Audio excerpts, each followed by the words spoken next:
ભારત દેશે આઝાદીના 78 વર્ષ પૂર્ણ કરી 79મો સ્વતંત્રતા દિવસ ઉજવ્યો। સુરત શહેરમાં પણ દેશભક્તિ અને ઉત્સાહનું વાતાવરણ છવાયું હતું। સુરત પોલીસ પરેડ ગ્રાઉન્ડ ખાતે ધ્વજવંદન પરેડ અને પોલીસ કર્મીઓના સન્માન સહિત કાર્યક્રમોનું આયોજન કરવામાં આવ્યું હતું। ભારત દેશે આઝાદીના 78 વર્ષ પૂર્ણ કરી 79મો સ્વતંત્રતા દિવસ ઉજવ્યો છે। સુરત શહેરમાં પણ દેશભક્તિ અને ઉત્સાહનું વાતાવરણ છવાયું હતું। સુરત પોલીસ પરેડ ગ્રાઉન્ડ ખાતે ધ્વજવંદન પરેડ અને પોલીસ કર્મીઓના સન્માન સહિત વિશિષ્ટ કાર્યક્રમોનું ભવ્ય આયોજન કરવામાં આવ્યું હતું। સુરત પોલીસ કમિશનર અનુપમસિંહ ગેહલોતના હસ્તે ધ્વજવંદન કરવામાં આવ્યું હતું। આ અવસરે શહેરના વિવિધ પોલીસ અધિકારીઓ, જવાનો અને શહેરીજનો પણ ખાસ ઉપસ્થિત રહ્યા હતા। ઉત્કૃષ્ટ સેવા આપનાર પોલીસ કર્મીઓને પુરસ્કાર આપવામાં આવ્યું હતું, સન્માનિત કરવામાં આવ્યું હતું। પોલીસ ટીમ દ્વારા શિસ્તબદ્ધ પરેડ અને સાંસ્કૃતિક કાર્યક્રમ પણ પ્રસ્તુત કરવામાં આવ્યા હતા। સુરત પોલીસે આ અવસરે શહેરની સુરક્ષા માટે વિશેષ વ્યવસ્થા કરી હતી, જેથી સર્વત્ર શાંતિ અને ઉત્સાહનું વાતાવરણ કાયમ રહે। આમ સમગ્ર સુરત શહેરે 79મો સ્વતંત્રતા દિવસ રાષ્ટ્રીય એકતા અને ગૌરવના ભાવ સાથે ઉજવ્યો હતો। 78 વર્ષ આઝાદીને પૂર્ણ કરીને 79મા વર્ષમાં જ્યારે અમે લોકો પ્રવેશ કરીએ છીએ ત્યારે આપણે બધા લોકોને જવાબદારી ખૂબ વધતી જાય છે। સાથોસાથ આજે જો સુરત શહેર પોલીસ પરેડ ગ્રાઉન્ડ ઉપર જો ધ્વજવંદનના કાર્યક્રમ થયા છે, આમાં જેટલા બી લોકો અહીંયા હાજર છે એના અમે આવકારીએ છીએ, એના ખૂબ ખૂબ અમે આભારી પણ છીએ, અભિનંદન પણ આપીએ છીએ। જો આજે આજ પર્વમાં જો ધ્વજવંદનમાં બધા લોકો સામેલ થયા। સુરત શહેર પોલીસ સદૈવ જે રીતે દેશ આગળ વધે છે, આપણા ગુજરાત રાજ્ય આગળ વધી રહ્યા છે, એમાં સુરતના બહુ જ મોટો એક ફાળો છે। અમારા એક આર્થિક રાજધાની તરીકે ઘણી બધી જવાબદારીઓ સુરતને છે અને સુરત શહેર પોલીસ એના માટે કટિબદ્ધ છે કે આપણે શહેરજનોના સુરક્ષિત રાખે અને સાથોસાથ વિકાસમાં હરણફાળ જો વધી કરી રહી છે સુરત શહેર, એના જો આપણા કોઈ પણ પ્રકારના કોઈ તકલીફો નહીં આવે। અને આ બધાને ખબર છે કે જ્યારે ઓપરેશન સિંદૂરના આપણા ભવ્યશાલી એક જો સક્સેસફુલ એક ઓપરેશન ભારતીય સેનાઓ દ્વારા થયા, ત્યારે અમારા સુરત જિલ્લા બી એક સૌથી વધારે સંવેદનશીલ જિલ્લામાં હતા।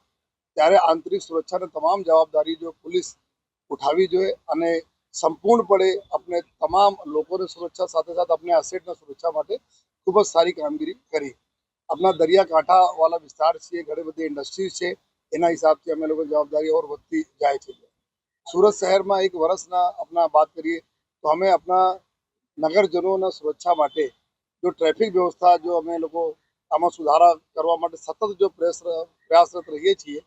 આમાં આપણા જો સિગ્નલના સાથે આ વખતે આ વર્ષમાં આપણા હેલ્મેટના જે રીતે જો લોકો હેલ્મેટ પહેરીને દ્વિચક્રી વાહનો ચલાવે છે, આમાં એના જ પરિણામ રૂપે અમે લોકો જોઈએ છીએ કે 50-60% હેડ ઇન્જરીઝ ઓછી થઈ ગઈ અને ફેટલ એક્સિડન્ટ જો બાઇક ઉપર થતા હતા આ લોકો ઓછા થયા જોઈએ। તો એના માટે હું નગરજનોનો ખૂબ ખૂબ આભાર પણ માનું છું। સાથોસાથ અમારા બધા લોકોને કોઈને લહુ જો રોડ ઉપર નહીં બહે, આ દિશામાં અમે લોકો આવનાર સમયમાં બી ટ્રાફિક પોલીસ અમારી કામગીરી કરતા રહેશે। સૌથી મોટો ચેલેન્જ અમારી પાસે અત્યારે જો સુરત છે, બિઝનેસ કામ ધંધાવાળા લોકો છે, બહુ બિઝી રહે છે, તો સાયબર ક્રિમિનલ્સના બી એક ટાર્ગેટ ઉપર અમે લોકો રહીએ છીએ। તો એના અમારી જો સાયબર પોલીસ સ્ટેશન અને સાયબરની જો ટીમ છે એના ઓર અમે મજબૂત અત્યારે બનાવીએ છીએ। જો એના ઓર જો અમે કન્ટિન્યુઅસ અમારા જો ટ્રેનિંગ લઈને આ જો ક્રિમિનલ્સના જેટલા બી મોડસ ઓપરેન્ડી હોય છે એના રોકવા માટે, ડિટેક્ટ કરવા માટે, પકડવા માટે અમે લોકો કન્ટિન્યુઅસ આપણે અપડેટ કરતા રહીએ છીએ, રહીશ પણ। અને સાથોસાથ જો પોલીસ સ્ટેશનોમાં બી એક સાયબર સેલ ઊભા કરવામાં આવેલા છે, એને જ લીધે રાજ્યના સૌપ્રથમ જો ગુસ્સી ટોકના ગુના અમે સાયબર ક્રિમિનલ્સ અમે લોકો બુક કરા તો આ સુરત શહેરમાં અમે લોકો કરા। અને આ વર્ષમાં કરીબ 22 કરોડ રૂપિયા જેટલા જો માતબર રકમ જે સાયબર ક્રિમિનલ લઈ ગયા હતા, આ કોર્ટના માધ્યમથી એના લોકોને બી અમે લોકો પરત કરાવી જોઈએ। અને આવનાર સમયમાં આ સાયબર માટે જેટલા બી અવેરનેસ છે આપના માધ્યમથી બધા પ્રજાને બોલીએ છીએ કે આપ ધ્યાન રાખજો। જે ભારત સરકારના, ગુજરાત સરકારના અને સુરત પોલીસના જે બી એના બારેમાં અમે બારંબાર આપसे રિક્વેસ્ટ કરતા રહીએ છીએ, કોઈ ઓટીપી શેર નહીં કરો, કોઈ આપને કોઈ બંધક બનાવતા નથી, ડિજિટલ અરેસ્ટવાળા કોઈ બધી બાતો ખોટી છે। તો આપ 1930 નંબર ઉપર આપ કોન્ટેક્ટ કરતા રહો, આ બહુ જરૂરી છે।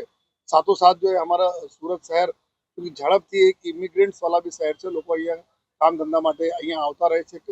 સતત જો મિની ભારત તરીકે અમે જ્યારે અમે લોકો ઓળખાઈએ છીએ ત્યારે એક કમ્યુનિટી પોલીસિંગ જો લોકોના વચ્ચે જઈને પોલીસ કામ કરે, એના માટે જો અમારા જો તેરા તુજકો અર્પણ, 3 બાત હમારી 3 બાત તમારી આ અમારે નેચર હેઠળ પ્રજામાં જઈએ છીએ, પ્રજા સાથે વાતો કરીએ છીએ, એની સમસ્યા સાંભળીએ છીએ, એનો નિકાલ કરીએ છીએ. આ બી આવનાર દિવસોમાં થતી રહેવાના છે.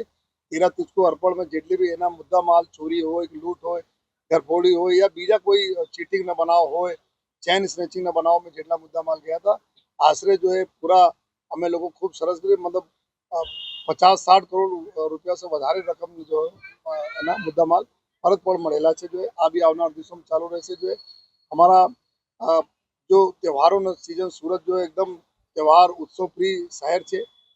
ખૂબ જ લોકો જો ઉત્સવ મનાવે છે ધૂમધામથી. જો આ ઉત્સવનો સમય આવી રહ્યા છે એના માટે બધાને અમે રિક્વેસ્ટ કરીએ છીએ કે ગત વર્ષોનો જેમ આ વખતે બી જેટલા બી તહેવારો આવે છે જો આ તહેવારોમાં પોલીસને સહયોગ આપતા રહેવો જોઈએ.